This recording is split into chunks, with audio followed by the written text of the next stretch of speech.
Nation channel Bharat की कानून व्यवस्था में पूरा विश्वास रखता है और ये मानता है कि जेल में काम करने वाले ज्यादातर कर्मचारी पूरी ईमानदारी से अपना काम करते हैं। इस रिपोर्ट का संबंध जेल के सिर्फ उन्हीं कर्मचारियों से है जिन्हें इस स्टिंग ऑपरेशन में दिखाया गया है। जेल के बाकी अधिकारियों और कर्मचारियों से इसका कोई संबंध नहीं है। न्यूज नेशन मानता है कि जनहित में ऐसे कर्मचारियों और अधिकारियों का पर्दाफाश किया जाना चाहिए जो पूरी जेल व्यवस्था को बदनाम करते हैं। जनहित को ध्यान में रखकर ही हमारे रिपोर्टरों ने पूरा जोखिम लेकर भ्रष्टाचार में लिप्त जेल कर्मियों का पर्दाफाश किया।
नमस्कार, मैं हूं अजय कुमार। मैं हूं रमेश भट्ट। आज हम आपके सामने एक ऐसा खुलासा करने जा रहे हैं जिसे देखकर आप यकीन नहीं कर पाएंगे कि क्या यही वास्तविकता है।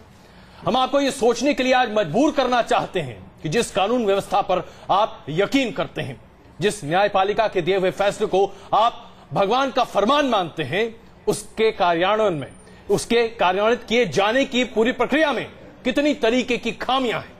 जिस जेल को आप महफूज मानते हैं, उस जेल में कहां और कैसे क्या चीजें होती हैं, आज आपके सामने हम सब कुछ रखने जा रहे हैं। और ये सब कुछ होता है रमेश सिर्फ पैसे के दम पर। बिल्कुल, और कानून का राज है या फिर पैसों के दम पर इन जेलों में आप सब कुछ कर सकते हैं। सब कुछ यानी वो सब कुछ जो पैसे के दम पे आप इन जेलों में कर सकते हैं। आज न्यूज नेशन कर रहा है इस देश का एक बड़ा खुलासा कि जेलों में पैसों के दम पर आप क्या कुछ नहीं कर सकते।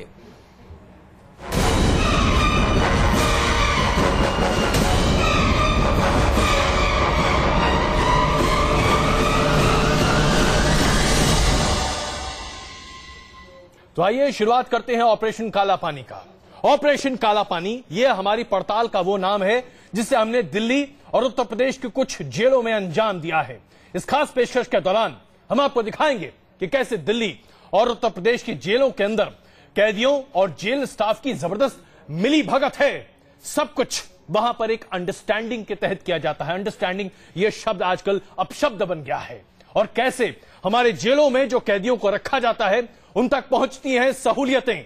आप जेल में सिगरेट के कश लगा सकते हैं, मोबाइल फोन पर बात कर सकते हैं, भांग, चरस, गांजा आप वहां पर इस्तेमाल कर सकते हैं। आप चाहें तो आपके लिए अलग बिस्तर का इंतजाम किया जा सकता है। आप चाहें तो शराब पी सकते हैं, मुर्गा खा सकते हैं, और अगर उससे ज्यादा भी कुछ आपकी सोच है तो वो भी कर सकते हैं। सिर्फ एक शर्त है, वो शर्त है जेब में पैसा होना चाहिए, मोटा माल होना चाहिए। और यह माल कैसे पहुंचता है कैदियों के मार्फत तमाम जेल के अधिकारियों तक, आइए इसकी शुरुआत करते हैं। परत दर परत ऑपरेशन काला पानी में आज हम आपको साबित करके दिखाएंगे कि हमारे जेलों में कुछ भी संभव है। और जरा सोचिए, हमारे जेलों में बंद होते हैं राजनेता से लेकर अपराधी तक।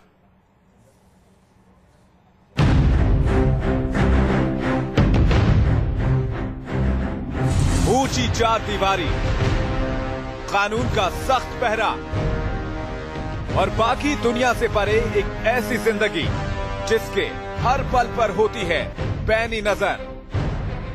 जेल की जिंदगी के बारे में हम सब यही जानते हैं, लेकिन जेल की दुनिया की हकीकत का एक दूसरा चेहरा भी है जो इन खबरों के रूप में सामने आता है।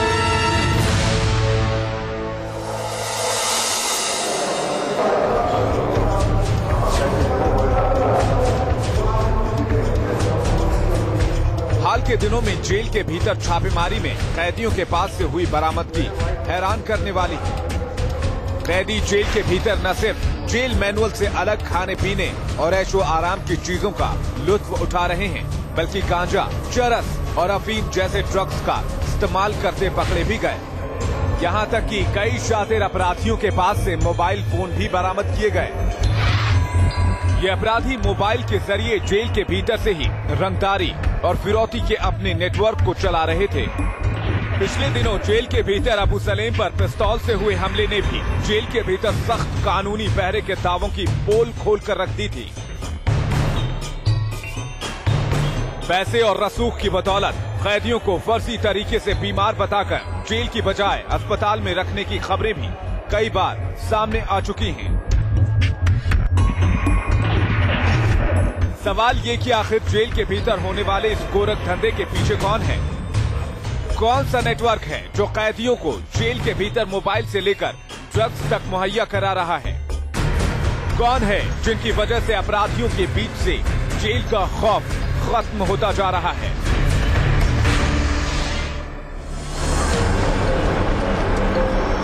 जनहित में न्यूज नेशन ने ऐसे ही चेहरों को बेनकाब करने का फैसला किया। हमारे अंडरकवर रिपोर्टर ने बड़ा जोखिम उठाते हुए देश की कई नामी गिरामी जेलों की पड़ताल की। हमने अपनी पड़ताल को फोकस रखते हुए कुछ चुने हुए सवालों का जवाब जानना चाहा। सवाल ये कि क्या पैसे देकर जेल में बाहर से बेहतर खाना मंगाया जा सकता है? क्या पैसों की बदौलत जेल में नशीली चीजें और ड्रग्स मुहैया कराई जा सकती हैं? क्या पैसे के बल पर कैदी को जेल से बाहर अस्पताल में भर्ती कराया जा सकता है? और क्या जेल के भीतर के कैदी को वो सुविधाएं दिलाई जा सकती हैं जो जेल मैनुअल के सख्त खिलाफ है?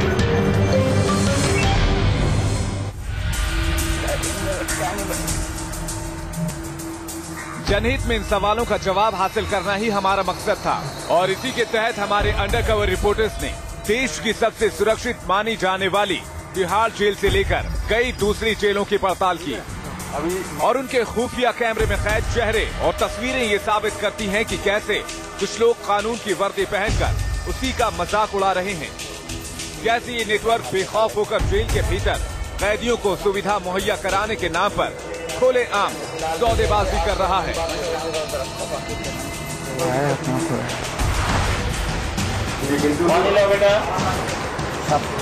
निकाल लीजिए, कितने हैं देख लीजिए। नहीं देख। आज न्यूज नेशन देश के कई बड़ी जेलों में चल रहे इस खेल को बेनकाब करेगा, जिसके बारे में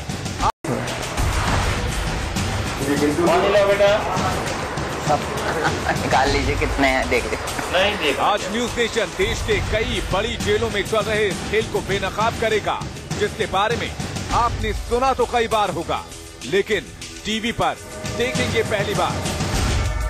तो देखते रहिए ऑपरेशन काला पानी।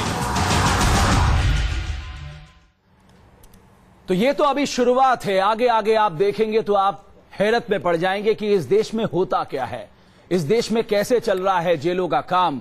और जिस जेल को एशिया की सबसे बड़ी जेल कहा जा सकता है, जिस जेल के बारे में कहा जाता है वहां परिंदा भी पर नहीं मार सकता, वहां पैसों के दम पे सब कुछ हो सकता है।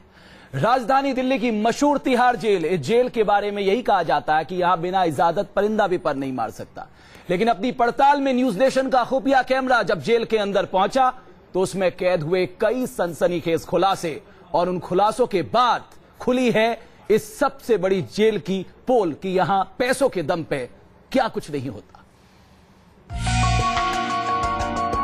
जेलों की हकीकत जानने के लिए हमारे अंडरकवर रिपोर्टर ने सबसे पहले रुख किया राजधानी दिल्ली की तिहाड़ जेल का। वो जेल जिसे देश की सबसे सुरक्षित जेलों में गिना जाता है, जहां खूंखार आतंकवादियों से लेकर कई बड़े नेता तक बंद हैं। तिहाड़ में इस वक्त भी बटला हाउस एनकाउंटर का आरोपी मोहम्मद शहजाद, पंजाब के पूर्व मुख्यमंत्री बेअंत सिंह का हत्यारा जगतार सिंह हवारा और चर्चित शिवानी भटनागर हत्याकांड के आरोपी आर.के. शर्मा जैसे लोग बंद हैं। ऐसे में एक मामूली चूक भी इन हाई प्रोफाइल कैदियों के साथ साथ देश की सुरक्षा के लिए बड़ा खतरा पैदा कर सकती है। लेकिन क्या तिहाड़ वाकई इतनी सुरक्षित है जितना दावा किया जाता है, या फिर यहाँ भी पैसों के दम पर कैदी को जेल मैनुअल से अलग सुविधाएं दिलाई जा सकती हैं, उन्हें ड्रग्स मुहैया कराई जा सकती है। अपनी पड़ताल के दौरान न्यूज नेशन के अंडरकवर रिपोर्टर सबसे पहले मिले देवेंद्र कुमार नाम के शख्स से, जो जेल में मुलाकात करने आए कैदियों को उनके परिजनों से मिलवाने की ड्यूटी पर तैनात था।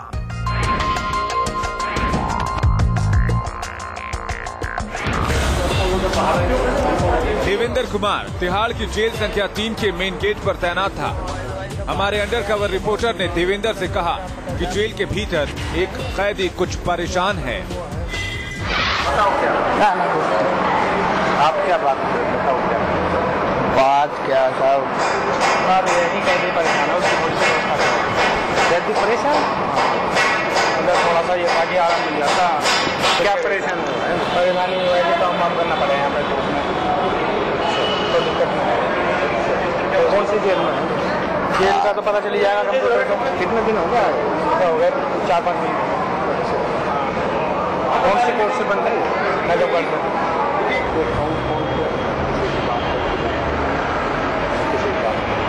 क्या देना चाहते हो आप? बताओ क्या लोगे? मुझे कुछ 1 रुपये नहीं, मतलब कितना खर्चा लग जाएगा? वो तो आप जो भी दोगे मैं की कोई बात करेगा। देवेंद्र के मुंह से हुआ ये पहला खुलासा था, जिसे सुनने के बाद हमारे मन में कई सवाल एक साथ खड़े हुए। अब हम ये जानना चाहते थे कि जेल में चल रहे इस खेल की बड़ी मछलियाँ कौन कौन हैं। किसी से जो अगर आपका कुछ ज्यादा ही खर्च करने का वो है, ज्यादा देने वैसे भी आप किसी से बात करूँगा भाई इसको ये चाहिए तो वो बस इतना ही कौन सा इतना ही चाहिए। वो आपके ऊपर है कितने की बात करूँ आप बता दो, आप कर लेना। आपका बोला हुआ शब्द लकीरें लखपड़ लिखा है। 30 पे 50 पे तो आप तो जो जिसका डैन नहीं है वो करवा दो ना। देवेंद्र की बेबाकी ये बताने के लिए काफी थी कि कैदियों को सुविधाएं दिलाने के नाम पर पैसों का खेल यहाँ नया नहीं है। हमने पड़ताल को आगे बढ़ाने के मकसद से देवेंद्र से कहा कि हम जेल के अधिकारी से मिलना चाहते हैं। सुपरिटेंडेंट साहब से बात करता हूँ और आपको उनसे मैं परीक्षा नहीं करा सकता, ये मैं पहले बता रहा हूँ। अच्छा उनसे आपका कोई परीक्षा नहीं करा सकता। हाथ वाथ बिना मिला नहीं? नहीं, वो तो आप अंदर भी नहीं जा सकते बिना रूल रेगुलेशन से, आपको अलाउ नहीं।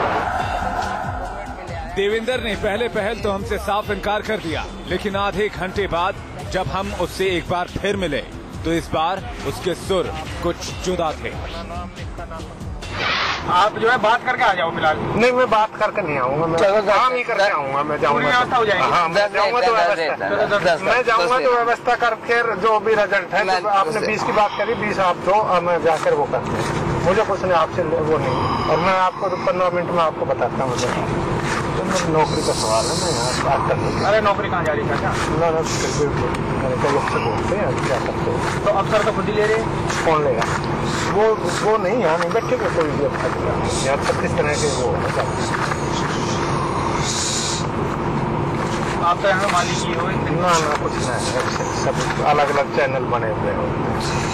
तो अब ये पैसा तो आप सुपरिटेंडेंट साहब को दोगे ना? हाँ, मैं सीधा दे दूँगा। मैं सीधे मैंने जो भी वहाँ जो जिस काम के लिए दे रहे उस काम के लिए दूंगा मैं। नहीं, मतलब अब ये पैसा जाएगा किसके पास? वहीं सुपरिटेंडेंट के पास जाएगा। तो वो फिर हमारे कैदी की पूरी व्यवस्था करना? हाँ, पूरी वो जिम्मेवारी, पूरी सुख सुविधा। हाँ,